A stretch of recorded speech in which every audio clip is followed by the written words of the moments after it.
Awake, The Legacy of Akara, a novel written by Dayna Dunbar and Julia Nadine Padawer, performed by Gary Tiedemann. Epigraph. In the universe, there is a core from which we obtain knowledge, strength, and inspiration. I have not penetrated into the secrets of this core, but I know that it exists. Nikola Tesla. I have learned to use the word impossible with the greatest caution. Wernher von Braun, father of rocket science. Prologue. On December 21st, 2012, the world was supposed to end. According to Mayan prophecy, the Earth would somehow just cease to exist. The ancient Mayan civilization, 2000 BC to AD 950, once located in what are now Guatemala, Mexico, and Belize, is widely recognized for its great accomplishments in hieroglyphics, architecture, mathematics, and astronomy. But it is most renowned for its highly advanced and precise measurement of time. Mayans were obsessed with time, counting it and tracking its passage over great epochs. The accuracy of their calendars is unparalleled by any other ancient civilization on Earth. So much so, in fact, that a number of respected historians believe it is possible that they had assistance from extraterrestrial beings. But all the Mayans' various calendars, and archaeologists have found many, came to an abrupt end on the same date, December 21st, 2012. When the apocalyptic day came and went, the world concluded the prophecy was a myth. But it was not. It was averted by an extraordinary course of events that began simultaneously on two different planets, Earth and Akara, home to an awakened civilization far more evolved than our own. In order to protect the individuals involved, this story has been a well-kept secret until now. Chapter 1. Anomaly. Location: Planet Akara, Pleiades cluster, 445.7 light-years from Earth. Earth date: December 19th, 2012. Mobius clenched and unclenched his long, four-fingered hands. He had to make a choice, and he had to make it fast.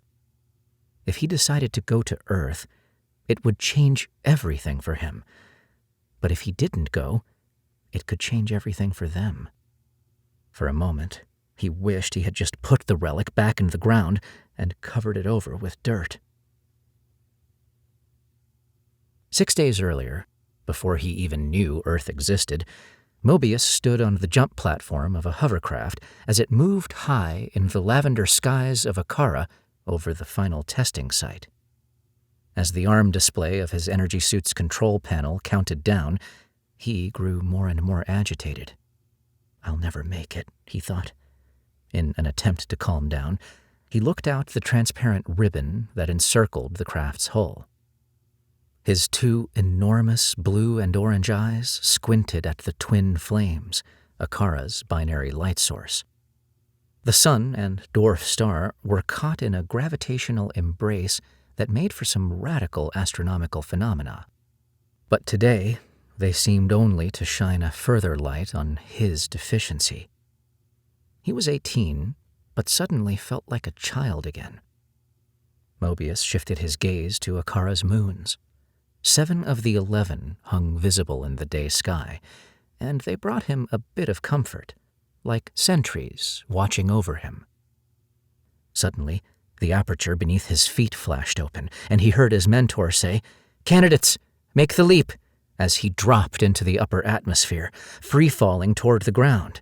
The cold, geostrophic winds battered him around until he flipped over and dove headfirst, slicing through the air to stabilize his fall. As he hurtled toward the dense, green gas cloud below, a toxic remnant from the Ravaging Era 1,000 years before, he tried to quiet his mind. He didn't want to obsess about his chances of getting admitted into the Discovery Corps, Akara's renowned space exploration program. From the age of 9, he believed his entelechy, his innate creative potential and purpose, was to become a flyer with the DC. It was the only thing he ever really wanted to do, and the one thing he was certain could never happen. But now, he was on the verge of the impossible. If only he could pass the final test today. As he plummeted downward, he felt a slight surge in his head, followed by a mild, cool sensation throughout his body, alerting him that a thologram with the mission details had just uploaded to his Neuralink. He reviewed the instructions on the three-dimensional thought hologram, but the instant he entered the radioactive cloud, the Neuralink glitched out. No way, he thought. It's not enough. He knew he'd have limited intel about the mission, but he'd expected more. For a few moments, the gas cloud obscured his view of the ground, but then the noxious mist thinned, and he glimpsed the ghost-like outlines of ancient ruins of what was once a thriving community. Just as he cleared the cloud, he activated the anti-gravity landing sequence on his suit, slowing his acceleration until he could reorient himself feet first. Upon touching down, Mobius struggled to find his footing on the arid ground, kicking up a plume of lapis blue dust. Residue of radioactive waste hung thick in the air, and heat from the effects of the greenhouse gases pressed down on him like defeat. An ominous phosphorescent glow rose from the ground, reflecting the paltry light that forced its way through the cloud above. Mobius looked around, his eyes adjusting to take in more light by decreasing the proportion of blue and increasing the proportion of orange. One by one, each of his supernova crew members, Nava, True, and Barge, landed nearby. Their translucent suits accentuated each of their various skin colors: True, purple-black; Barge, pale yellow; and Nava, burnished gold, her tone close in color to Mobius's own warm bronze. The crew quickly gathered around Nava, the leader for their last mission together as candidates, and the most important one to date. "Set your timers for 40 minutes, she instructed. "On my mark. 3, 2, 1. In unison, they initiated the countdown on their control panels. Over the last year at Entelechy Academy, they had become a tightly knit team.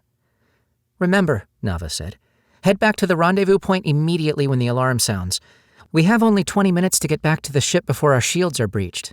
After 65 minutes, our exposure will be critical, and at 75, fatal." Protocol required her to remind them, but it wasn't necessary. They all knew the gravity of the mission, which simulated an off-planet scenario with extreme field conditions, a toxic environment, comms down, no scanning tech, and a limited energy supply. It was only a test, but the circumstances were real. Mobius, Nava, True, and Barge began making their way toward the vestiges of the ancient community, gray, hulking masses of crumbling structures that emerged from the ground like exhumed corpses. The ruins sat on the rim of a canyon that was one of the planet's last sources of retainite, Akara's most precious resource, and the only material capable of containing torus energy. Without it, Akara would plunge back into the dark age that reigned before the Rebirthing.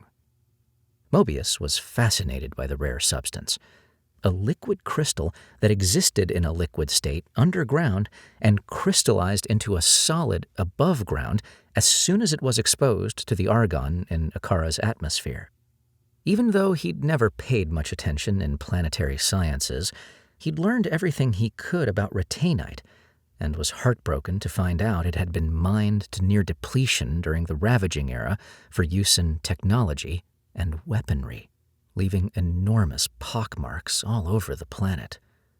The small amount that remained was buried in the canyon Mobius trudged toward, and he was excited that his current mission was to locate an extraction site.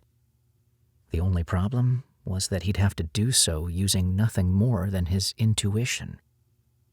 Supernova's rapid pace slowed. They were a physically impressive group, their hairless bodies tall, muscular, and fit, but the menacing ruins still presented a steep challenge. "This place is unnerving," Nava said. "The energy here is so dark." The candidates blinked twice, indicating their agreement. They continued on in silence, walking through the desolate community that was one of thousands around the planet left over from the Ravaging Era. Mobius could almost feel the souls of the billions who had died during the 100-year reign of self-inflicted destruction. Environmental disasters, including severe droughts and mini ice ages due to extreme climate fluctuations, worldwide pandemics, contamination of the food and water supply, and out-of-control warfare as a result of overpopulation, dwindling energy supplies, and a radical imbalance in wealth distribution had all brought the Akaran race to the edge of extinction. By the end of the final war, only a few million individuals had survived. The shock of it hit Mobius harder than ever before, since he could see and feel the effects all around him. He shuddered at what it must have been like when neighbor fought neighbor over the last remaining resources. Even though the poisoned graveyard Mobius was walking through gave no indication, a series of synchronistic events had pulled the race back from total annihilation. Most of those who endured were the more evolved, conscious members of the species, who became known as the Wise Ones. They had joined together in collaboration and cooperation rather than participating in the savagery and competition that had taken hold during the ravaging. Retreating into the last unadulterated areas called vital zones, they created conscious communities across the planet. It became survival of the wisest. Mobius climbed a half-wall of an ancient building and dropped to the other side, landing in a morass of sludge that came up to his knees. As he slogged along, he couldn't help but think about what had somehow miraculously emerged from all this ruin, how the concentrated communities of wise beings had sparked a planetary awakening to the true nature of reality and the oneness of all life. That awakening had brought an end to the conflict and the dawn of a new era, the Rebirthing. With it came access to previously unused parts of the brain, a harmonization of brainwave patterns, as well as a profound opening to intuitive, telepathic, and healing faculties. Connection to levels of compassion and awareness far beyond the five senses became known simply as the wisdom. Within a few generations of the Rebirthing, everyone was born with this more highly evolved matrix of consciousness and ability. Everyone but a rare few. Mobius's breath came heavily, and the eeriness of this place made him even more anxious. He continued to struggle against the obstacles in his way, but mainly he fought against his handicap. Mobius was one of the rare few. He had been born an anomaly. After trekking for a while longer, Supernova had made their way past most of the ruins, yet still couldn't see the edge of the canyon. "This is taking too long," Barge said. "I wonder if the sites the other crews were dropped at are as challenging as this one." "I hope so. I don't need anything more going against me," Mobius said, then checked the display on the inside of his forearm. 30 minutes, 13 seconds to go. He looked at Nava. "This is impossible. What if I don't get in?" In the last few years at Entelechy Academy, he had explored many other life paths, including archaeology, holo design, environmental rehabilitation, and quantum travel. After trying it all, he was more desperate than ever to get into the DC. Nava put a hand on his arm for the briefest of moments. He became distracted by her touch and her beauty, as he had been many times since they'd met a year ago. And once again, he struggled to keep his feelings for her at bay. Mobius, take a breath and get centered. He squeezed his eyes shut for a moment, trying to focus on his breathing. You've made it this far, and Kaya believes in you, True said, referring to their beloved mentor. And remember what she told you, Nava added. Open your mind and focus positive. You don't know what's possible. Barge tapped Nava on the arm. Easy for you to say. No kidding, Mobius said. Everyone knew that out of all 24 candidates, she had the strongest intuitive ability. The group moved along in silence for a few more minutes until Nava yelled out, "There it is!" The four of them broke into a run and soon stood on the edge of the canyon, looking down on an expanse of burnt orange and yellow spires that rose like enormous pointed hats out of the flat, dry canyon floor. Some of the formations were smaller, with little round balls at the top, but they were all in the same conical shape, larger at the bottom, then tapering up to a point. It's fantastic, Mobius said, taking in the extreme vertical drop and rugged landscape below. True looked at him like he was crazy. Fantastic? More like intimidating. Mobius felt a thrill of energy run through him at the enormity of the moment. He had the chance to become the first anomaly, one of only 0.0002% of the current 500 million population, to make it into the Discovery Corps and become a flyer with the space program. Even though, like all anomalies, he had limited access to the wisdom, he also had advanced physical abilities. Luckily, Mobius had one of the highest aptitudes in survival and adventuring the DC had ever seen, and only because of it did he have a chance of getting in. Nava glanced at her control panel. Okay, let's move. 23 minutes to go. See you back here at the rendezvous. Make the leap, everyone. Make the leap, they said back, repeating the phrase taken from the Discovery Corps motto. From data to information to knowledge to wisdom, make the leap. Mobius reached into his pack, pulled out a silver tube, and threw it down like a dagger. 5 claws unfurled and burrowed into the ground. Then a ring popped out at the top. He clamped his rope onto the ring, then onto his suit's harness, and hurled the rest off the side of the canyon. After backing to the edge of the cliff, he hung suspended for a moment, took a deep breath, then pushed off backwards, sliding down the rope much faster and longer than safety protocols advised. Swinging to the wall, his feet hit the rock face, then he pushed off again. He loved the rush of rappelling. On his backward arc, he looked up and saw his crewmates still far above. His speed and greater athletic ability were his only hope of finding the retainite in time. As soon as he touched the ground, he unclipped from the harness, left the rope dangling, and pulled out a handheld probe that would confirm the presence of retainite once he located a possible extraction site. The access points to the underground reservoirs of liquid retainite were no bigger than his hand, and he knew his detection would have to be precise. Pushing the thought out of his mind, he bolted in the direction he had been assigned by his thologram. Moving through a gap in the enormous conical formations that now towered above him, he encountered a slot canyon so narrow that he wasn't sure he'd be able to squeeze through. The sliver of a canyon receded into the distance with huge, striated rock walls rising at a sharp angle on either side of him.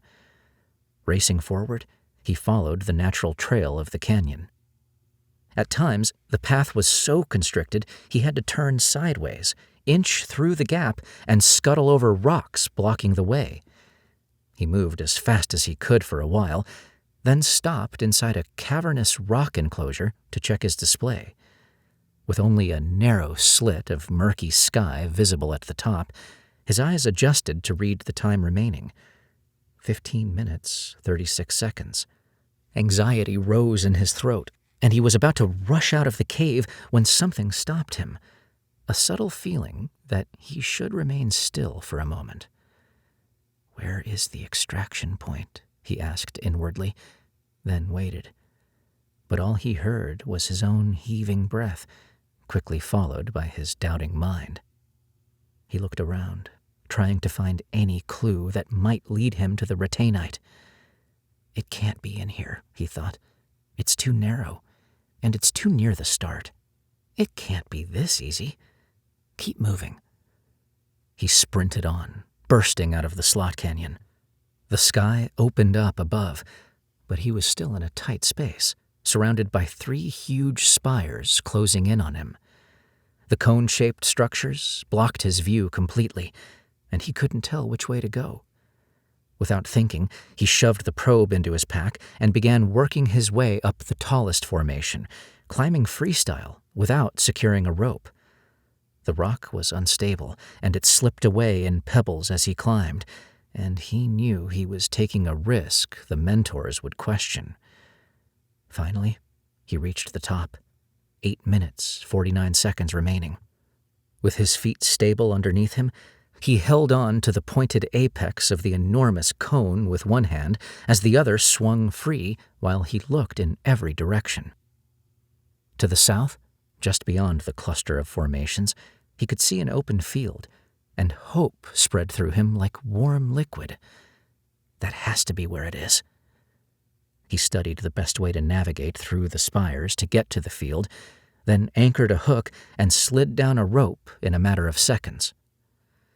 Moving easily through the undulating pathway he'd seen from above, he ran ahead and finally reached the open space dotted with dead scrub brush.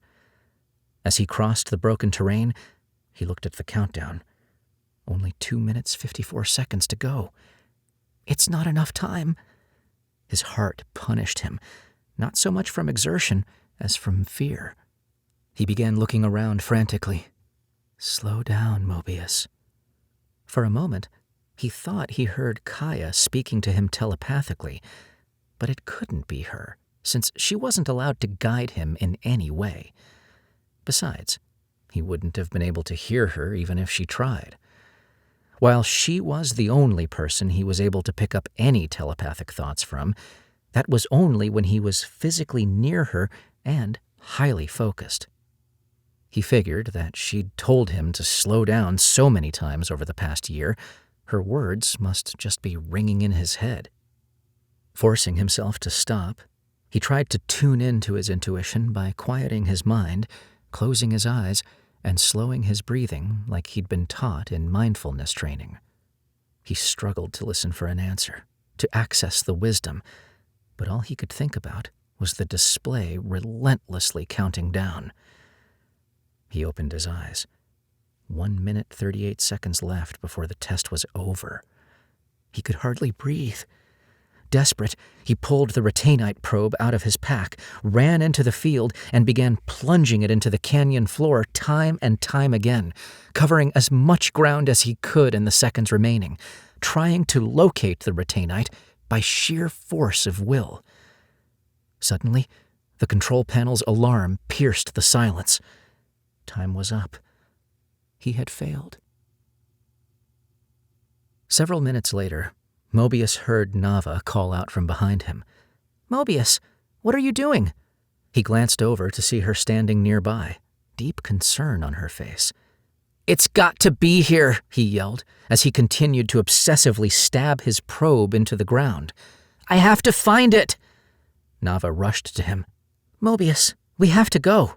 Even if you find it at this point, it won't count." "No!" he cried. His control panel sounded, imploring his departure as well. "Suit degradation begins in 15 minutes. Evacuate the area." "I don't care. It doesn't matter anymore," he screamed back at it, then futilely slammed the impenetrable display with his probe before stabbing it into the ground again. This time, the probe clanked on something hard. He dropped to his knees and began digging furiously. "What is that?" "I don't know, but it's not an extraction site. Let's go," Nava begged. "It may be retainite that made it all the way to the surface and crystallized. That's incredibly rare." He continued to dig and uncovered not crystal, but metal. A silver cylinder encrusted with centuries of dirt and grime. Mobius, we have to get back to the drop-off. You're putting us both in serious danger. It's okay. We'll just take off from here. But where are True and Barge? He asked, suddenly aware of his crew. I sent them back to the hovercraft when you weren't at the rendezvous. They're fine, but we're not. We don't have enough power to clear the gas cloud from down here. At these words, he snapped out of his rage and stared wide-eyed at Nava for a split second, then yanked the relic out of the ground, and they began to run.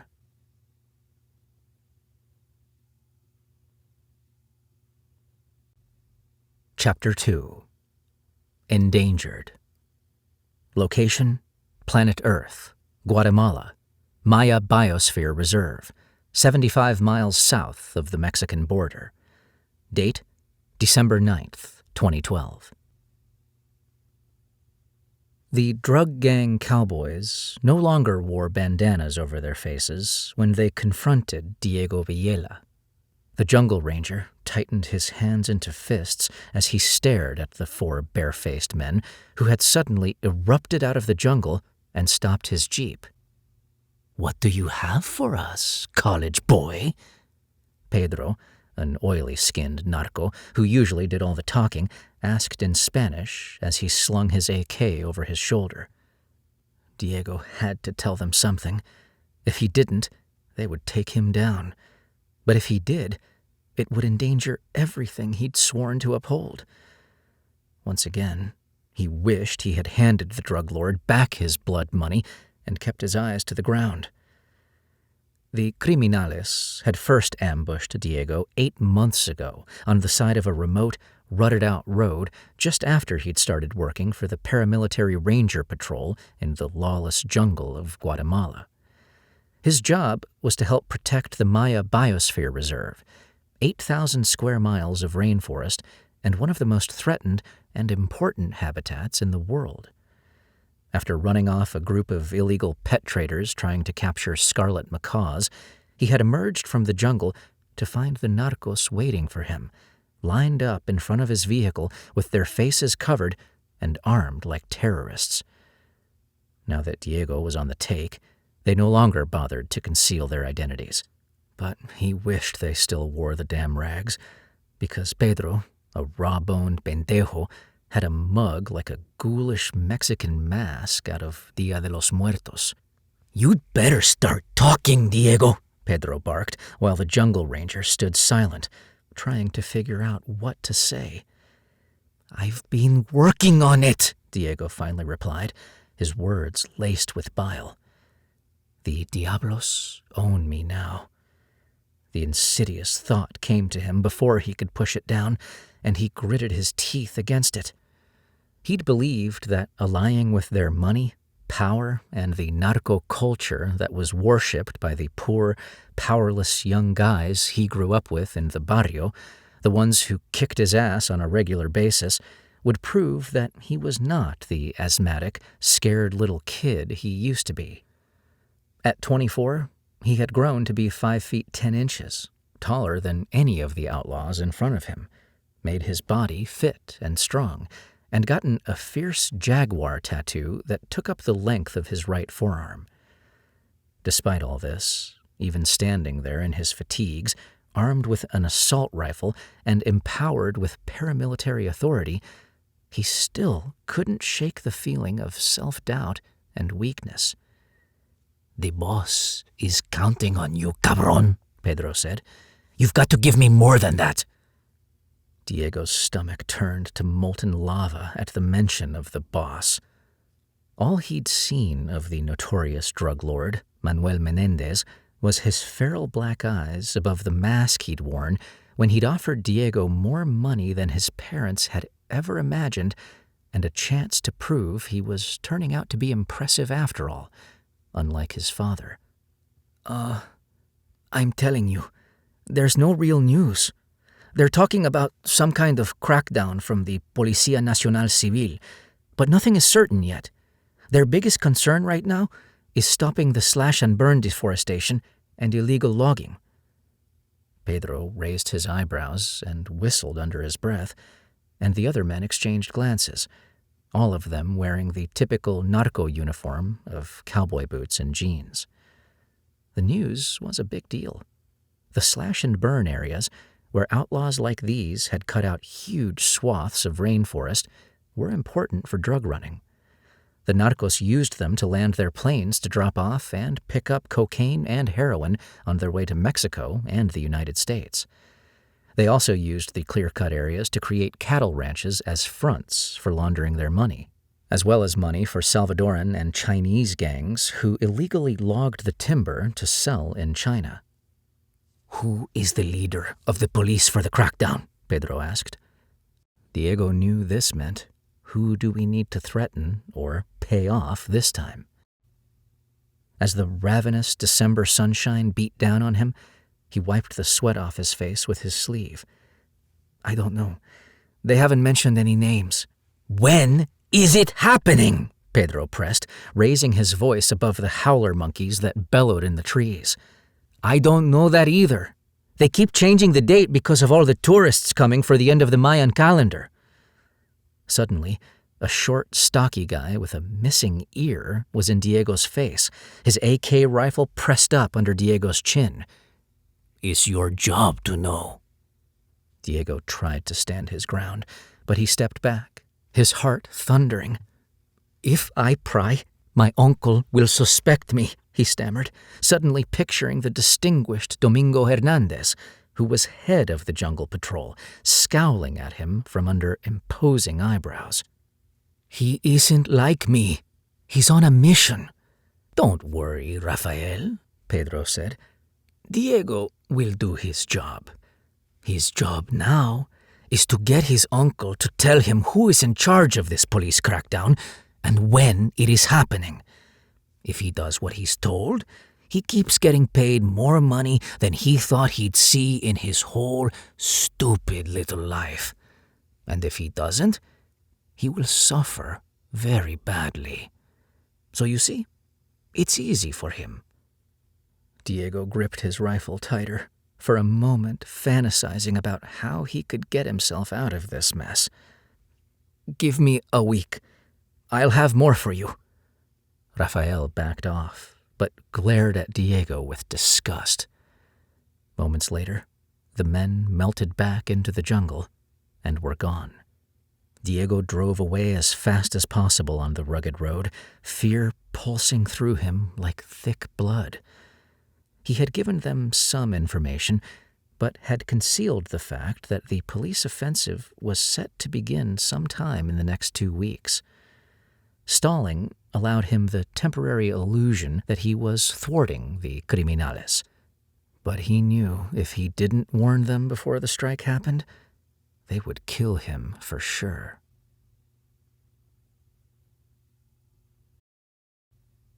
Chapter 3. Relic. More than 20 pairs of eyes stared at Mobius and Nava as they emerged into the cabin of the hovercraft from the airlock where they had removed their energy suits and gone through decontamination.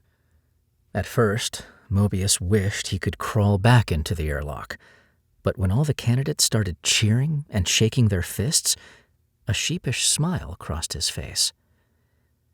Kaya stepped into the cabin from the cockpit where she'd taken over the pilot's chair to conduct the harrowing last-minute rescue. All the candidate crews exploded out of their seats, the craft's light glinting off their bald heads and their cheers growing even louder. She had performed an impossible vertical flight maneuver in order to pluck Mobius and Nava from the canyon wall just before they reached toxic exposure.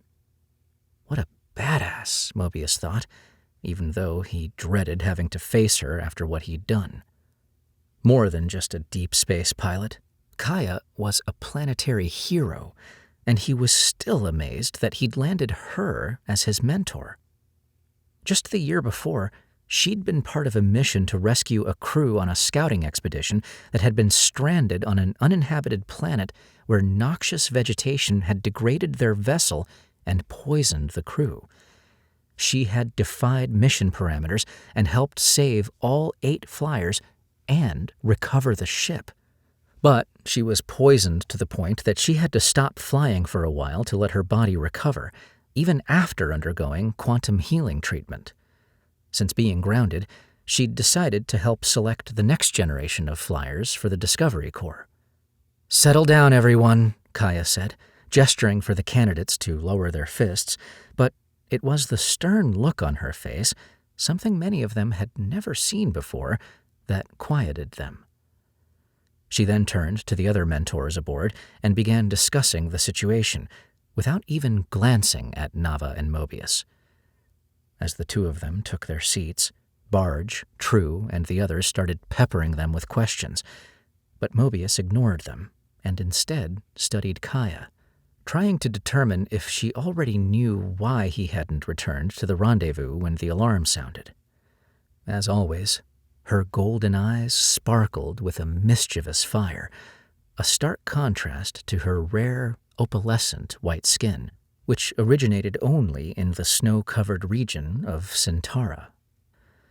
After talking to her colleagues, Kaya announced to the still buzzing candidates, "You all may not be so excited in a few hours, when we're still on board because the hovercraft now has to undergo extensive decontamination, thanks to our little unplanned excursion into the gas cloud." The candidates groaned, and Mobius shifted uncomfortably in his seat, feeling more claustrophobic than if he actually were riding back into the airlock. "Supernova crew," Kaya said. "With me." The four of them followed Kaya into an open alcove, where they sat around the stone conference table as Kaya touched a panel, bringing a convex wall down to give them privacy. She looked at Mobius. "Barge and True told me you weren't at the rendezvous point," she said, crossing her arms in an X, with one hand resting on each shoulder. "What happened?" He put a hand on top of his head, knowing he couldn't get away with lying to her. "I don't know. I lost my mind. I couldn't locate the extraction point. It had to be there. I had to find it." "That was my sense of it, but I had to hear it from you." She drew in a deep breath. "Wait here. I need to consult with Malachi." "Seriously? Do you really need to tell Per?" Mobius asked, using the gender-neutral pronoun per, because Malachi, like many Akarans, was a person who identified as neither male nor female. "Yes, seriously.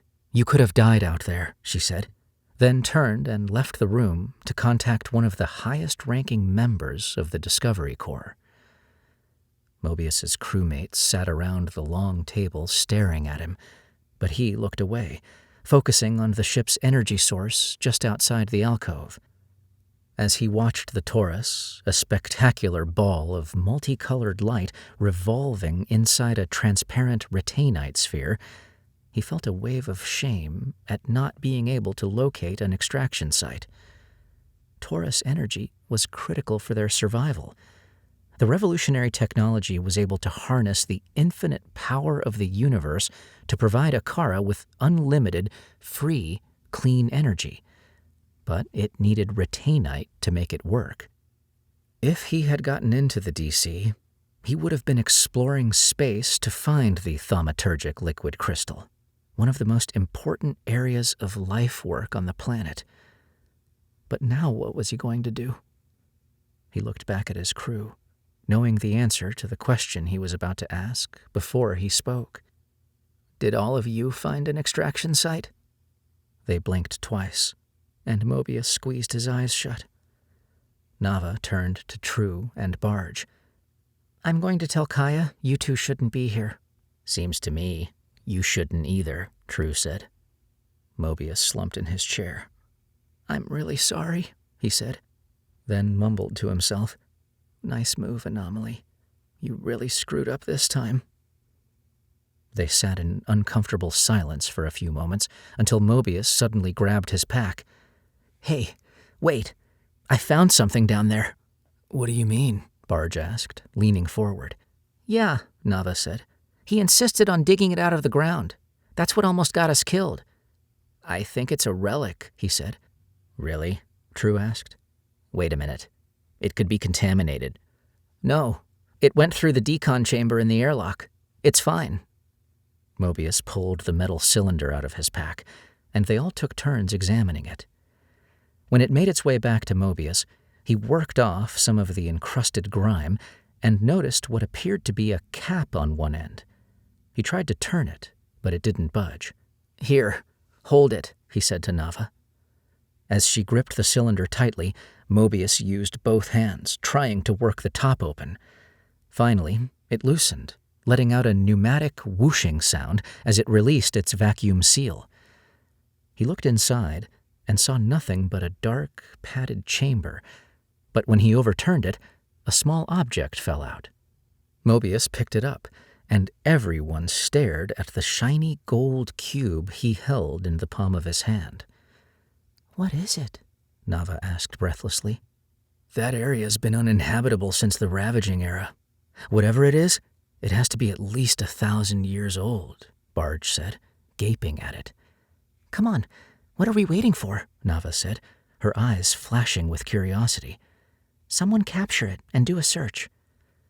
True, the tech geek of the crew, reached into a pocket on the upper sleeve of her arm and pulled out her cognizer, a small, transparent disc.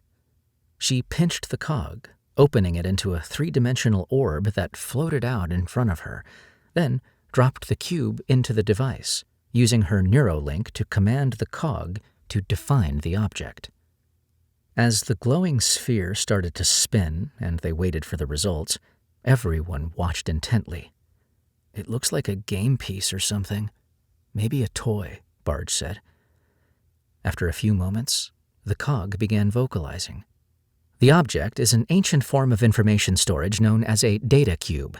It was used in the late Ravaging Era. "Cool," Mobius said, as True snatched the cube out of the orb, then flattened her cog, using it as a magnifier to examine the relic more closely. "I wonder how you access it," she said. "Look, there's a tiny hole in the corner." "Really? Where?" Nava asked. Before anyone could stop her, True pulled out a needle-thin tool from the utility belt she was still wearing and plunged it into the hole. "No!" Mobius yelled, but it was too late. The needle was already inside the cube. "I felt something click," True said. "Are you crazy? You probably broke it. Now we'll never—" Mobius stopped griping because the top of the cube flipped open and a faint beam of light shone out.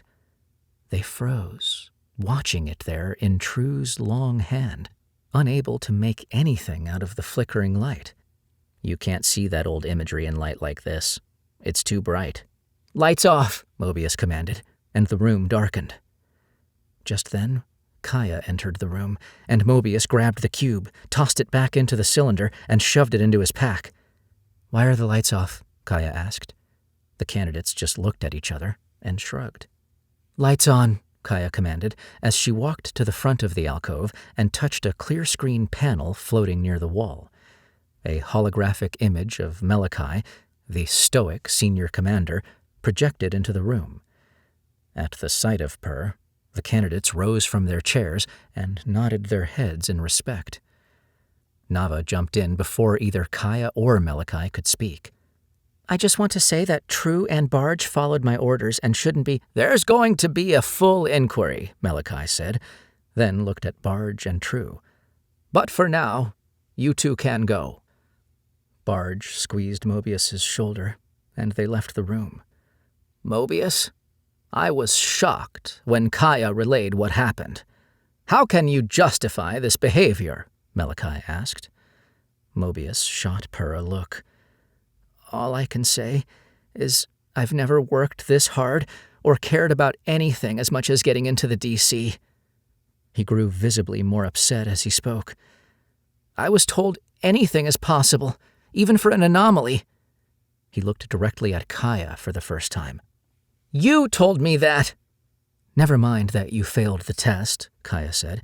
"If this is how you respond under high-stress situations and then refuse to take responsibility for your actions, you didn't belong in the Corps in the first place."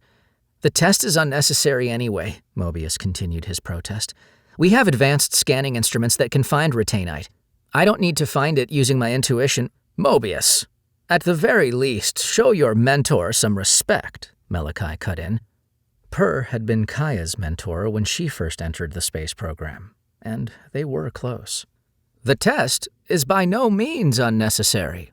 The ability to function without tech is critical. You know perfectly well that during Kaya's mission, all comm systems and tracking devices, even neurolinks, were rendered inoperable. Mobius looked at the floor, hoping Malachi would stop the rebuke, but Per continued. That is why you must be able to open your heart and mind to access the wisdom. Valuing technology over wisdom was one of the great mistakes made during the Ravaging Era. I know, Mobius sighed, having heard this lecture countless times in his training. Kaya drew in a deep breath, and Mobius could feel her disapproval. She had gone out on a limb for him, convincing the Discovery Corps Council to lessen his intuition admission requirements, and now he was displaying the kind of thinking and behavior typical of an anomaly. But I thought the wisdom was telling me the retainite was in that field.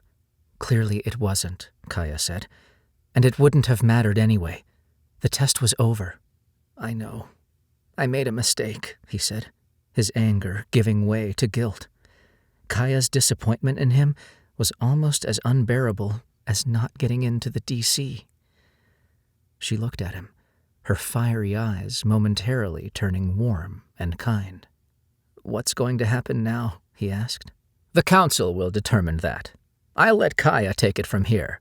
An important mission is underway that I need to get back to, Malachi said, and the hologram vanished.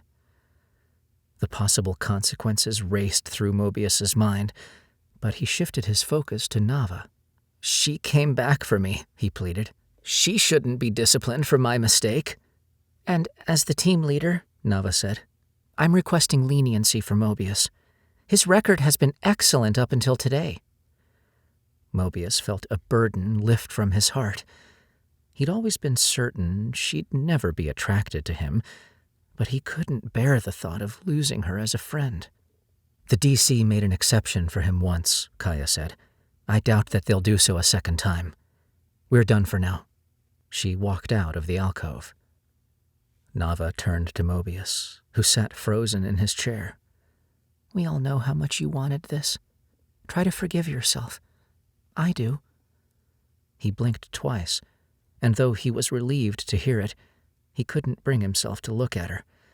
So he stood and walked to the viewing ribbon and stared at the landscape below, a sea of tall, colorful grasses spreading out in all directions. He imagined what it had looked like during the Ravaging Era and felt an odd connection to the past, to a time when he wouldn't have been an anomaly. Sometimes I wish I had lived back then. Back when? Nava asked, joining him. The Ravaging. Are you kidding? It was horrible. I think the gas cloud messed with your head. They almost killed themselves off, and they wiped out animal species by the thousands. What part of that would you have wanted to live in? At least I wouldn't have felt so alone. Nava glanced out the window. Oh, I hadn't thought of it that way. Plus, it would have been incredible to be part of the rebirthing, but I doubt I would have been evolved enough to be one of the wise ones. Many times, Mobius had imagined what it would have been like to have joined the brave leaders at the end of the Ravaging Era who had left behind their ancestors' toxic ways of life. Nava smiled gently at Mobius. I know you would have been one of them. He glanced at her, unsure.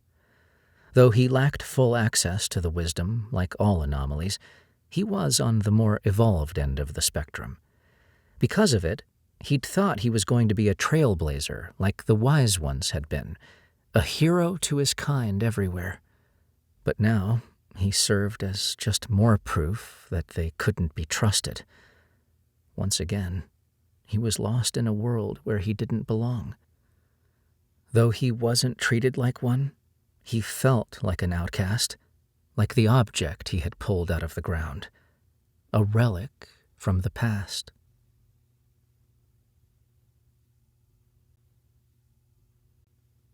Chapter 4.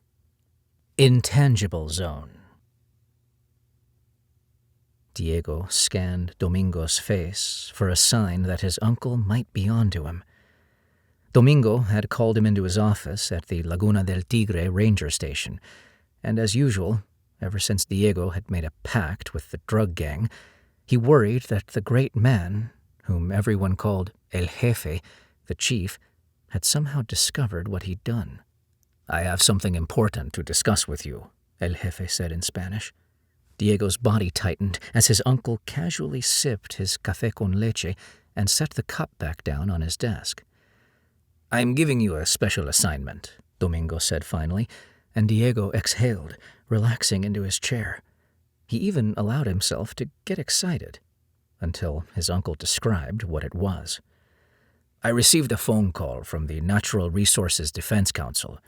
Apparently, one of their volunteers is arriving from New York tomorrow for an eco tour.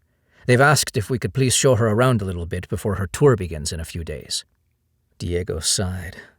"Can't Alejandro do it? I'd rather be hunting down animal poachers." "I would rather you not give me grief when I give you an assignment," El Jefe said. "You know you are the best person for this. Miguel didn't spend 2 years at university in the United States. He doesn't know their American culture like you, and he doesn't speak fluent English." Diego burned at the mention of his 2 years at San Diego State. It would have been 4 years and an environmental science degree had Domingo not convinced him he had to drop out of school to come home and help support his mother and younger sisters after his father died and his mother fell ill. Before that, Diego had been given such an incredible opportunity. The wealthy coffee plantation owners his mother had spent 20 years housekeeping for, cleaning everything from their floors to their children, had been paying for him to go to college in America. He hated being reminded of what his life might have been, but he knew not to argue any further. His uncle would not be swayed. "Fine, I'll drive her around." El Jefe leaned in. "Diego, more than just driving her around, your job is to show her the splendor of the jungle and how tragically it's been desecrated. The NRDC has made a number of donations to us over the years. I want to stay in good standing with them." Diego walked out of the ranger station with mixed feelings roiling inside him. He revered Domingo, knowing that he had dedicated his life to saving the reserve. But Diego also resented his uncle for making him leave college. Although he felt guilty about being in bed with Menendez, he justified taking the blood money because he was supposed to be helping his family. Isn't that what Domingo had wanted? Gillian Savoy gaped at the pipeline running alongside the dirt jungle road. "My God, how long does it go on?" she asked Diego, who was driving the Jeep. She looked to be around Diego's age, in her early 20s, and unfortunately for him, she was pretty in a very distracting way, with mahogany brown hair, pale, smooth skin, smoky green eyes, and high, patrician cheekbones. Diego kept telling himself to be professional and cool because he tended to get a little stupid around attractive women. "The pipeline goes on another 10 miles or so," he said. "There are illegal petroleum extraction sites all along here, deep into the forest." "But this is in the Intangible zone, isn't it? It's supposed to be off limits. How can they get away with this?" He shrugged, defeated. "The problem is that there are only 6 members of the Ranger Patrol for the entire Laguna del Tigre National Forest, which is one of 4 national parks in the Maya Biosphere Reserve. We have a budget of about $150 per square mile for equipment, staff, and everything else. We are not able to hold back all the drillers, poachers, loggers, and drug cartels. There's no one to shut them down. And even when we do, another one pops up the next day." This is how he rationalized working with the criminales.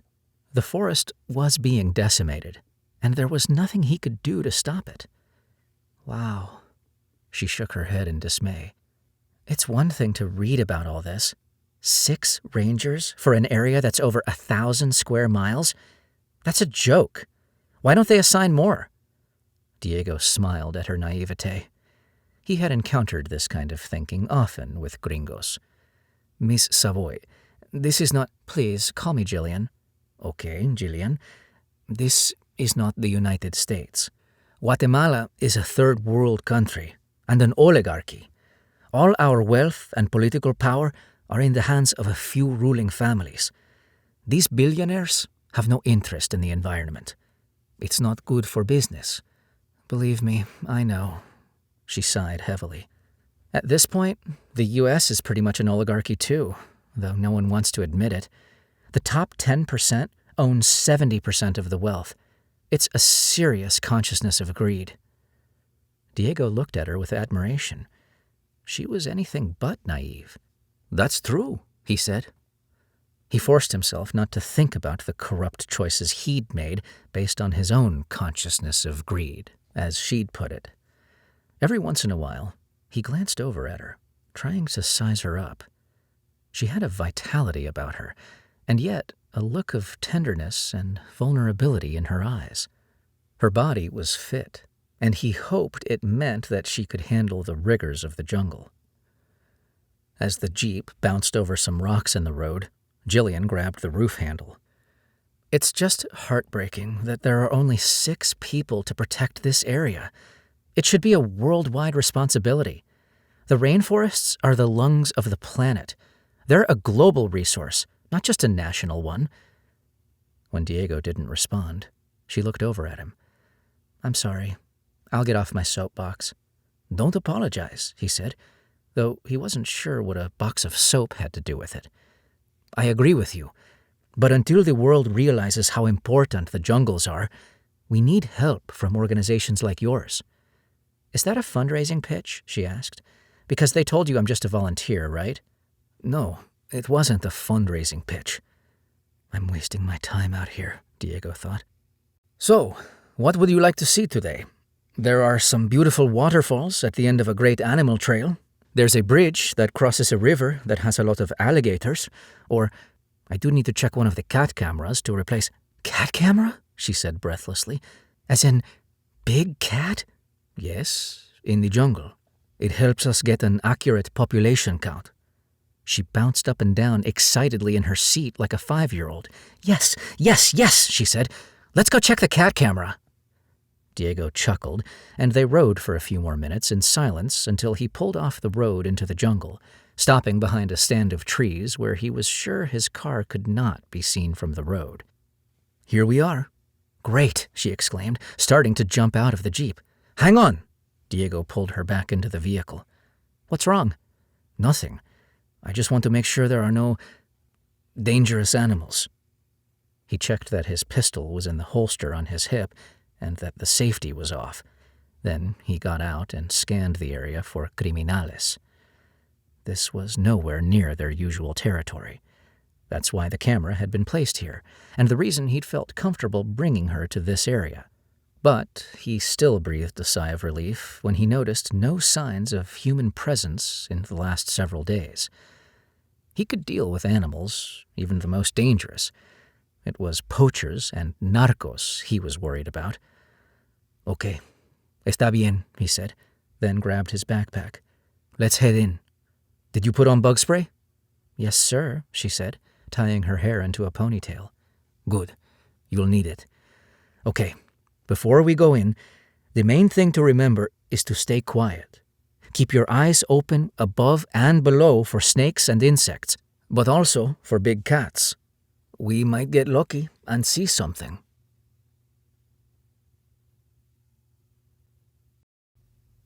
Chapter 5. The Cube. When the hovercraft finally docked at Discovery Corps headquarters just outside Metanam City, Akara's global capital, Mobius told the rest of Supernova crew to go on without him. He ran to catch up with Kaya as she headed to the Mentor Lounge. Kaya, wait. I need to know. Where was the extraction site? Where you sensed it was? Mobius squeezed his eyes shut and mentally retraced the steps of his quest. In the opening? In the slot canyon? He asked tentatively. That's right. He dropped his head as Kaya's words hung in the air. But it didn't make any sense. It was so narrow and close to the rendezvous point. I thought it had to be harder." Kaya put her arm around Mobius and started walking again. "Remember, Mobius, the wisdom doesn't always make sense to the linear, logical mind. The logical mind is valuable, but it isn't the highest authority, and you let it override your intuition today." "I know." He sighed. "I'm sorry I let you down." "Actually, other than today, you have made me very proud. Remember that and learn from this experience. That's all you can do." Mobius walked along the path from DC headquarters to his eco-dorm on Entelechy Academy's sprawling campus, in shock at the events of the day. The twin flames were beginning their descent in the early evening sky, and crisscrossing streamers of light pierced the gold and pink clouds that hung low in the distance, creating a warm glow on the smooth sandstone and glass fractal architecture. When he got to his room, he found the door open and his crew waiting for him. He dropped onto his suspension bunk with a sigh.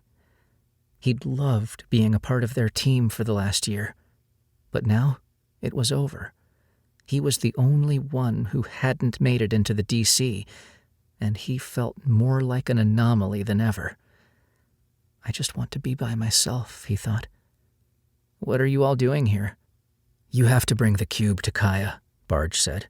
"No way," Mobius replied emphatically. "Barge is right," Nava said. "We're required to turn in any artifacts." "I'm not going to let them take this away from me, too," he protested. "Besides, it's probably just somebody's household data anyway." "What if you're wrong?" Barge asked.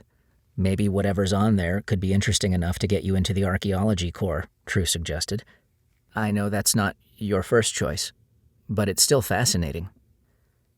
After space exploration, archaeology was the only other thing that actually interested Mobius. And True was right. It was one of the most exciting and important areas of life work on Akara. The planet had only recently recovered enough to be explored again and allow Akarans the time and energy to dig under the layers of history and rediscover their past. A breakthrough in the last year enabled archaeologists to detect brainwave residue left behind by their ancestors, helping to locate ancient ruins previously undetectable. This led to the discovery of new wonders across the planet: historic landmarks, buried metropolises, and treasured artifacts. But what True didn't know was that even though he loved archaeology, he wasn't very good at it. At least not compared to his older brother, who was already in the archaeology corps. His brother had advanced access to the wisdom, and while Mobius loved him dearly, he chafed at their differences. Even though everyone around him, especially his parents, were careful not to compare them, Mobius himself couldn't help but do so, and the contrast was rough. The last thing he wanted to do was to put himself back in the long shadow cast by his brother's light. Nava put her hands on Mobius's shoulders and leaned toward him, pulling him out of his reverie. "You have to turn it in," she said. He stared into her striking, multicolored eyes, mesmerized. The 4 separate colors, pale blue, fuchsia, yellow, and green, were a rare genetic inheritance that occurred only when both parents had 2 eye colors and passed on their recessive genes. Her face was so close to his, he could just tilt forward and kiss her. For a breathless moment, he thought she might be feeling the same way he was. They stayed like that for what seemed to him like a very long time, until Barge said, "Mobius, what are you going to do?" Nava smiled and squeezed his shoulders. "Yeah, what are you going to do?" "Anything you want me to," he felt like saying. Instead, he nodded. "All right, let's go." He knew they were right. Besides, maybe finding the relic would redeem him with Kaya, at least a little bit. Once inside the arched entryway of the community hall, Supernova crew hesitated outside the mosaic tile doors to the Mentor Lounge because no one wanted to disturb the Mentors in their lair. Mobius finally pushed the doors open and stepped quietly inside, trying to draw as little attention as possible. He scanned the lounge, a microcosm of Akaran civilization, with mentors of all colors from across the globe gathered together. Most of them wore some type of traditional adornment from their home regions, along with their uniforms or civilian attire. Because Akarans had lost so much from their past, they celebrated their cultural diversity and did everything they could to keep it alive. Mobius always felt as if he were at a World Heritage Festival when he walked around Enteliki Academy. As he scanned the room for Kaya, more and more mentors noticed him. He greeted them by putting a hand to his heart, or by using the more formal gesture of putting both hands on his heart and extending them open in front of him. They all responded in kind. Finally, one of them, a woman wearing the traditional arm rings of the Lorenzo region, pointed to the back of the spacious room. Mobius brought his chin to his chest in thanks and made his way through the gauntlet of leaders to where Kaya sat with Melikai. "Kaya, your renegade is here," the commander said, and smiled. Mobius wanted to bolt, but another of the mentors said in a strong Calarian accent, "Stay at peace, candidate. We're just having fun." Kaya looked at him with amused consternation. "Have I not seen enough of you today?" "I have something important I need to talk to you about," he said, looking around at Melikai and the others nearby. "Privately, please." Kaya rose to her feet and put a hand on his shoulder as they began walking back through the lounge. "Don't ever let anyone tell you that you're predictable, Mobius," she said, and he smiled, even though the other mentors started teasing Kaya about her rogue candidate. "Everyone is so clever," she said. "I'm glad you're all having a good time." When she walked out the door and saw the expectant faces of the other crew members, she said, "Now I'm getting curious. What is it?" "I forgot to tell you something before. I excavated a relic down there, in the canyon." "You forgot to tell me?" She looked at him, incredulous. "Mobius, what were you doing excavating down there?" He opened his mouth to speak. "Don't answer that," she said. "I'm going to overlook the fact that you didn't show me right away. I know you were dealing with a lot. Let me see it." Mobius took the gold cube from his pocket and showed her. "What is it?" Kaya asked. "It's some type of data storage from the Ravaging Era, but we don't know what's on it," Mobius said. "We need to go somewhere dark to see it." "This just gets better and better. Come on, follow me." After everyone gathered in a meeting room next door, Mobius placed the cube on a pedestal in the center of the room, and they stood around it in a circle. True inserted the tool into the cube like she had before, and instantly the top flipped open and a beam of light shot out. Instead of forming a three-dimensional holographic projection that they could all see from wherever they stood, it beamed images on the ceiling above them. Kaya came closer, studying the object. "I'm amazed this old thing still works." Suddenly, she was as excited as they were, all fun and fire as usual. "It's only two-dimensional," she explained, and pulled True and Barge out of the way, turning the cube onto its side. Suddenly, they could see what they hadn't been able to before, as the flattened moving images displayed on the wall, like in times past. As he watched the unfolding footage, Mobius's enormous eyes grew even bigger. "This isn't possible," he whispered.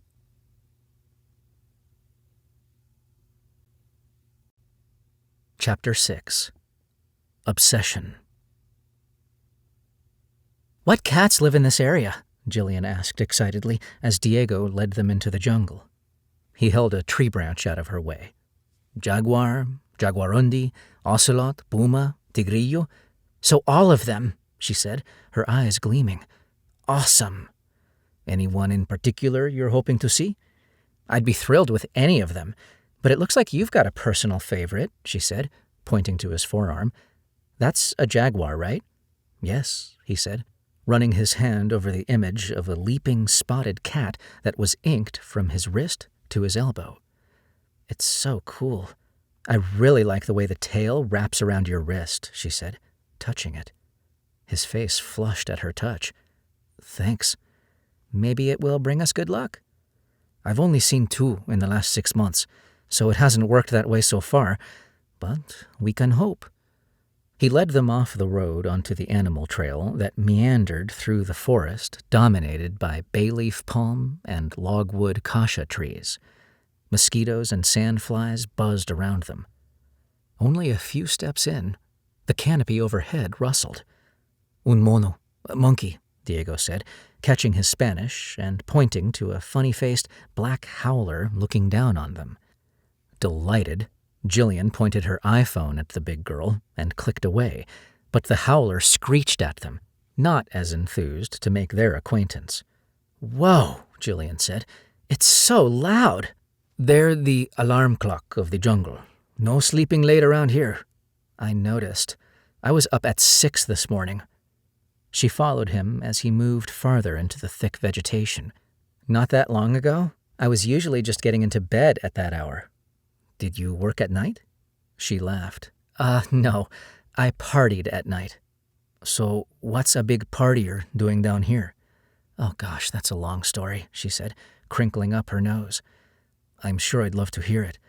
How about you tell me on the ride back?" "We'll see." "It's magical here," Jillian said, clearly changing the subject. "It is," Diego said with pride, as if the jungle belonged to him. "You want to see something magical?" He walked over to a tree with a long, narrow trunk. "Do you know what this is?" She looked at him sideways. "I'm pretty sure it's a tree," she said, her voice playful, pitching up into a question mark. He smiled, shook his head, and took out a pocket knife. He made 2 parallel downward diagonal slashes a few inches apart around the trunk, then stripped away the bark between them. A white, milky sap began to ooze from the tree, then drip down the spiral carving. "What is that?" Jillian asked, her voice filled with delight. "Latex," Diego said. "This is a rubber tree. They're indigenous to this area." "You're kidding. I didn't know rubber came from trees. I thought it was synthetic." "Most of it is now, but about a third is still natural. The ancient Mayans used this sap to make the first rubber balls in the world." She nodded appreciatively. "You're a fascinating guide, senor. Muchas gracias for the demonstration." "Your Spanish is very impressive," Diego said, teasing her. She chuckled. "I hope you enjoyed it, because that was pretty much the extent of it, other than ordering from a menu. By the way, your English is so good, I'd barely know it wasn't your first language if it weren't for your cute little accent." They continued deeper into the jungle, and it became impenetrable in places. Diego pulled his machete off his pack and hacked at the curling vines and undergrowth that blocked the way until the path opened up again. Within a few minutes, his shirt was soaked with sweat in the dense humidity. At one point, Jillian insisted that he let her give it a try, and she took over while he drank some water and watched the ripples of her back and shoulders move the fabric of her tank top. "How am I doing?" she asked, and turned around. "Impressive. You're really strong." She smiled. "I do a lot of yoga." "You can get muscles like that from yoga?" "The kind I do," she said, using the machete to swat at a mosquito buzzing around her face. "Hey, watch that thing!" "Why? Don't you think I can handle it?" Jillian asked, crossing her arms. "Well, if I didn't, I certainly wouldn't tell you while you're holding a machete in the middle of the jungle." She laughed loudly, and in response, a monkey howled and a macaw squawked, which made her laugh even more, and Diego laughed with her. While they were cracking up, she pulled back the machete as if to hack off his head, and he flinched. Then she gently brought it down and handed it to him. They laughed harder, and because it had been months since Diego had even smiled, it felt like tasting fine champagne after subsisting on brackish water. "It's a good thing we're not close to the animal viewing platform, or we would see nothing with all the noise," he said, as he led the way farther into the jungle, trying to regroup. Any attempt at acting like a professional guide had been completely undone by her. "I'm just getting a kick out of watching a jungle Zorro in action." He stopped and looked at her. "Is that how you see me? Like Zorro?" "Well, it works, doesn't it? A macho Latino dude who wields a sword and protects the helpless creatures of the wild." If you only knew, he thought. He turned quickly and walked on so she wouldn't see the shame that burned on his face. Deep in the jungle, Diego and Jillian approached a waterproof, motion-sensitive camera mounted on a tripod and concealed with leaves and underbrush. It sat at the edge of a small clearing, where shafts of sunlight sliced through the forest canopy and created exotic patterns on the jungle floor. Diego made sure there were no snakes around, then removed the camera's memory card and replaced it with a new one. He put the camera back on its mount, then fished his secret weapon out of his pack. Jillian's eyes widened. "Perfume?" "Cologne," he said. "Specifically, Calvin Klein Obsession for Men. They go loco for this stuff." "Seriously? I won't even ask how you figured that out." He went to the fallen log that the camera pointed at and sprayed obsession all over it. "Okay, vámonos," he said, pointing to a lookout platform 20 feet above the ground in an enormous ceiba tree. "Oh my God, this tree is majestic," Jillian said, gazing into its far-reaching branches. "I've never seen anything like it." "The ceiba is the national tree of Guatemala. It's sacred to the Mayans. Even the illegal loggers always leave at least one standing." They climbed the crude ladder to the platform and perched themselves on the small plywood square amidst the canopy of branches. Diego loaded the memory card into his own camera, and they looked at the pictures it had captured over the last few weeks. It had caught almost every kind of cat around these parts except for the little tigrillo and the elusive prize, the jaguar. Most of the shots were too dark, but a few of a large male puma and one of a young ocelot were excellent. "The pictures are awesome," Jillian said. "I feel like I'm in the middle of a National Geographic documentary." They ate some trail mix, then sat back to wait. After 45 minutes, they had only seen some birds and a few spider monkeys. Jillian shifted impatiently, then whispered, "Do you think there's really any chance we'll see a big cat? Like I said, it is rare. They're like ghosts." "I have an idea," she said. "You might think it's silly, but it works with my cat at home, and she's pretty aloof." He looked at her with a raised eyebrow, then whispered, "I'm not sure what you're about to say, but I'm guessing she's a house cat." She laughed quietly. "I know, but it's worth a try." "Okay. What is your trick?" "Meditation." "Meditation?" Diego's face screwed up into an expression of disbelief. "I'm not sure what that's going to do, unless that word means something different than I thought." "No, that's what I mean. Every time I meditate, Cheerio winds up in my lap. I think she's drawn to the peaceful energy." Okay, he said, holding in his laughter. "Adelante, go ahead. It's not going to do anything, but why not?" "Want to bet?" Jillian said, crossing her arms. "Sure," Diego replied, crossing his own. "Great. If I win, you take me to the Mayan ruins at Tikal," she said, referring to what had been one of the greatest cities in the ancient world. "Sure, you've got a deal." "But wait, what about if you win?" "I'm good. It's not a fair bet. You're not going to win." "Aren't we cocky?" Jillian quipped. "Well, I'm a jungle Zorro, no? What do you expect?"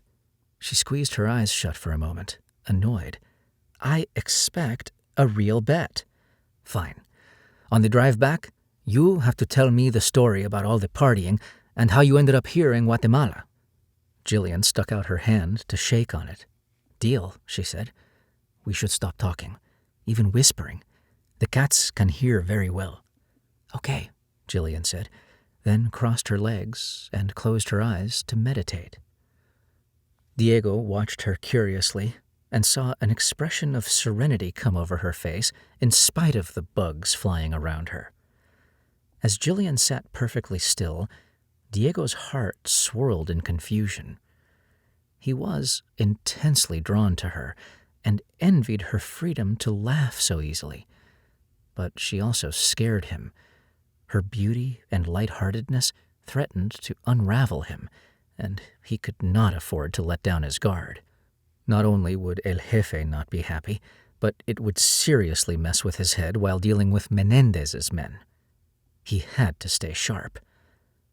She opened her eyes. "What?" she whispered. "I didn't say anything." "I know. I can feel you staring at me." He lowered his gaze. "You look so tranquilo, so peaceful." "You should have seen me 6 months ago. I was a mess." She rolled her eyes, then put her hand over her mouth, realizing she had spoken too loudly, and looked around to see if she'd scared anything off. "Oops, sorry." For some reason, the idea of her being a mess intrigued Diego. "What happened 6 months ago?" "Later. But only if you win, of course," she whispered. "Oh, come on." "Shh." Jillian put her finger to her lips. "I'm meditating, remember?" She closed her eyes again, and her peacefulness, the sounds of the jungle, and the fact that Diego hadn't slept well in weeks lulled him to sleep within minutes. He awoke a few times, but then dozed off again into a deep slumber. Finally, after what could have been 30 minutes or 2 hours, he opened his eyes and heard movement below. His breath caught as a large female jaguar languidly moved toward the obsession-covered log, and he touched Jillian's knee. When she opened her eyes and saw the big cat, she gasped, then stared at him, astonished. He put a finger to his lips to keep her from saying anything. Her eyes seemed double their normal size as she stared at the magnificent creature with black rosette-shaped rings and spots decorating her golden coat. The jaguar sniffed at the log, then started rubbing her face on it and licking it over and over, climbing on it and pawing at it. She was obsessed with the obsession and looked like a big kitten playing with a toy.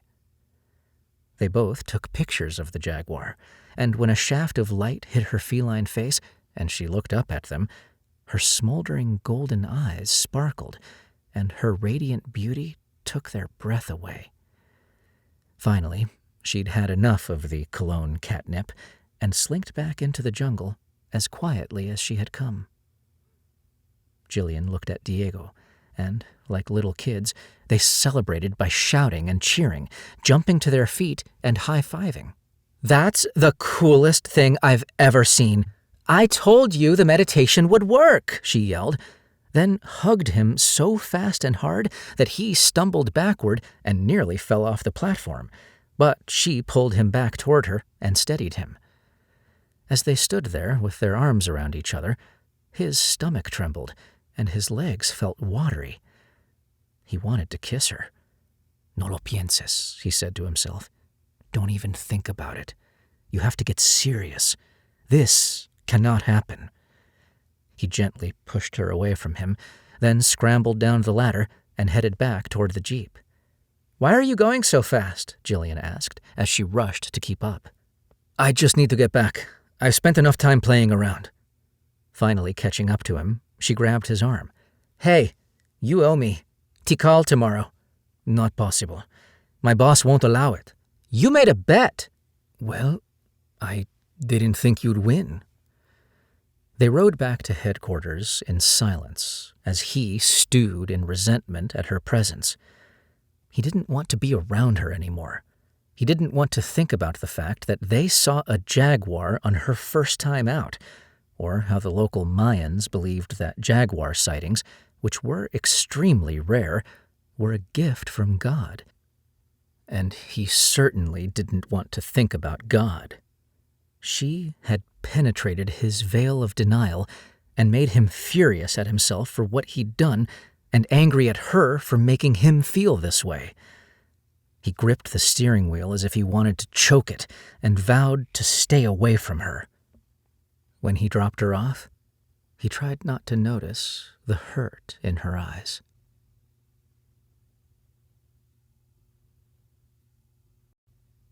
Chapter 7. Ancient Aliens. Mobius stared in shock at the moving images that the data cube projected onto the wall.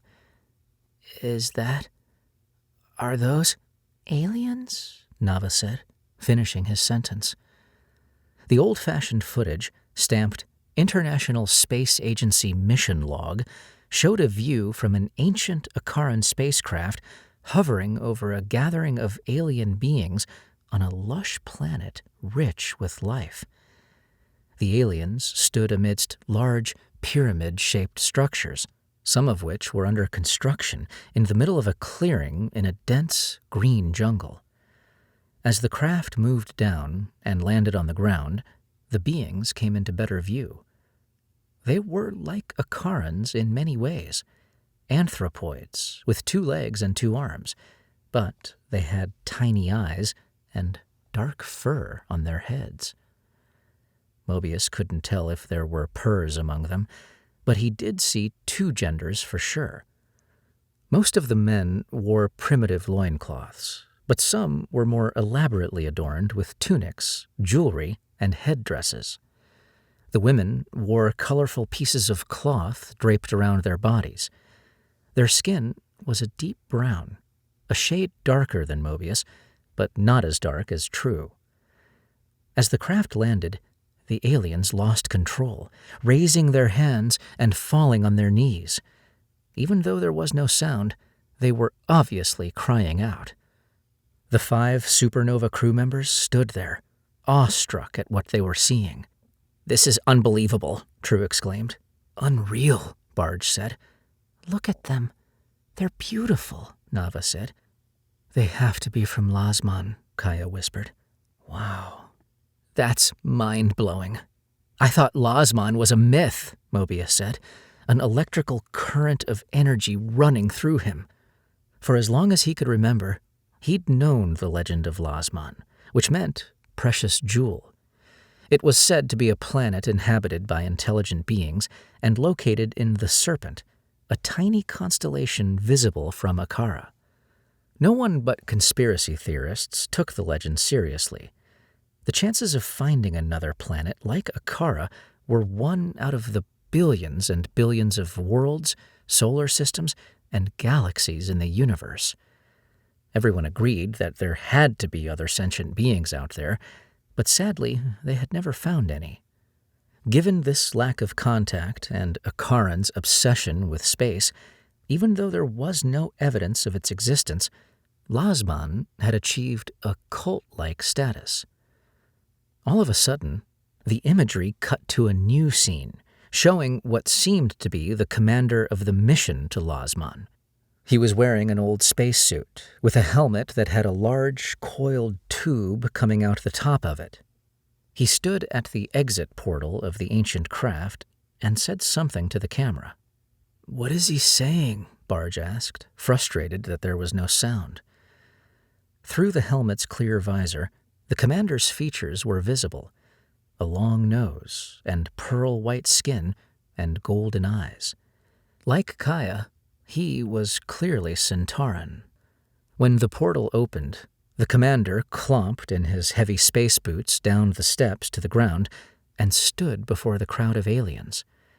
He towered over them, 2 heads above even the tallest males.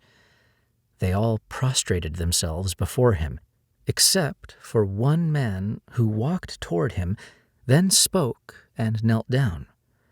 The ornately dressed man, who wore an enormous feathered headdress, placed something at the commander's feet. The commander posed with a triumphant look on his face, then, with a flourish, removed his helmet, revealing his hairless head and big Akaran eyes. The aliens completely lost their minds, wailing and crying. "Who is that?" Mobius asked. Suddenly, The image glitched out and disappeared. The room vibrated with wonder and excitement as they stared at each other in the low light. "What did you stumble onto here?" Kaya asked, nearly breathless. "Proof that the myth is true. That has to be Lasman. It really exists and is inhabited by aliens," Mobius said, turning up the lights. "It's also proof that there actually was footage of the planet that was lost or destroyed during the final war, like the conspiracy theorists have always claimed," True said. Nava picked up the cube. "This may be the only footage that survived." "It's the biggest find since the Zazen Cathedral," Barge said, referring to a recent important archaeological find. "Maybe the biggest find since the advent of Taurus technology." Kaya turned to Mobius. "I have to hand it to you. You're the most anomalous anomaly on the planet. Assuming the footage is real, this is groundbreaking." Pride lifted Mobius's chest, and relief relaxed his shoulders. Maybe my life isn't ruined after all, he thought. But his attention quickly returned to the mission log. How did data this important end up in that canyon? It makes no sense. "It seems like someone intentionally buried it there," Nava said. "They went to great lengths to hide it." "But why keep it a secret in the first place?" Barge asked. Nava looked at Kaya, studying her face for a moment. "What is it?" "What do you mean?" Kaya asked. "Something's wrong. I can tell." "Nothing's wrong," she insisted. "I know you're not telling us something." "Stop that, Intuit," Kaya said. "There are a lot of questions to be answered. At this point, we need to turn the cube into the Archaeology and Discovery Corps." They all erupted in protest. "Let's try to find out what else is on it," Mobius urged. "This isn't a game. It's a serious discovery," Kaya said. "Come on, Kaya. I brought it to you, and I could have kept it," Mobius said, a tinge of anger in his voice. "You're not helping your case, candidate." "Kaya," Nava said, gently putting a hand on her shoulder. "Mobius risked his life, and mine, to retrieve this. He found it for a reason." Mobius felt his heart thumping its triple beat in his chest. Was that possible? He felt energy running up and down his body again. The room became almost eerily quiet. Nava leaned in and whispered into Kaya's ear. "What's the harm in us looking at it first? Mobius is devastated. Just give him this." "Well," Kaya said, "I'm not even sure what we've got here. I suppose we could try to find out what else is on it before turning it in." "Yes!" exclaimed Mobius. "How would we even access the rest of the data, assuming there is any?" Barge asked. Kaya remained silent, deep in thought. "I might know a guy," she said finally. "A guy?" Mobius asked, filling with excitement. "A guy who's an expert in ancient technology. His name is Pyphus. He was on my team in the Discovery Corps for a while, but he turned out to be too much of a recluse to work in a group." "Sounds perfect," Barge said jokingly. "Do you think he'll help?" Nava asked. "I don't know," she said. "He's very unconventional, so it's hard to tell what he'll do, even though this seems like the kind of thing he'd jump at. But I'm not even sure where he is. He's pretty off the grid. Last time I heard, he was in Delusia, in the mountains, doing his own thing." "So does this mean we can keep it?" Mobius asked. Kaya stood, contemplating, placing one of her fingers at the center of her forehead, just above her eyes, where she and all Akarans had an azure blue circular mark. "I should say no, but the wisdom is telling me to go ahead." She smiled.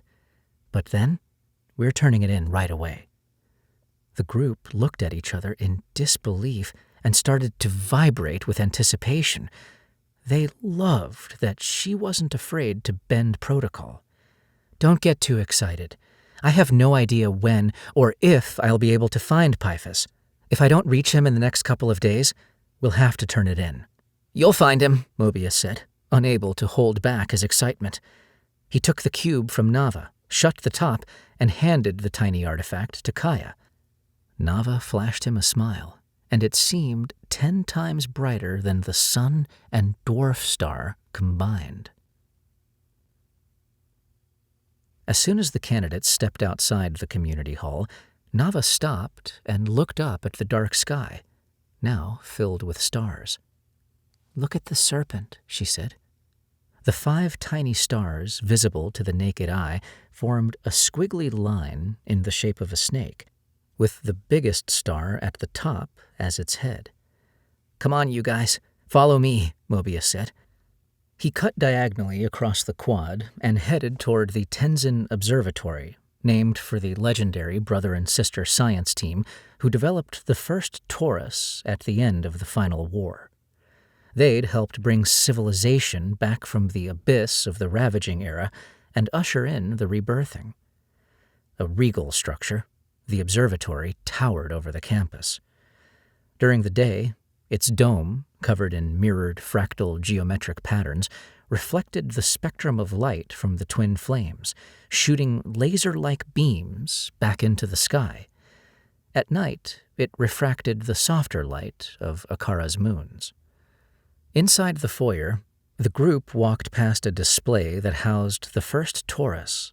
Then they wound their way up a suspended glass spiral staircase. At the top, one by one, they looked through the imposing telescope that shot into the glimmering night sky. Even here, on the outskirts of the city, there was enough darkness to see well.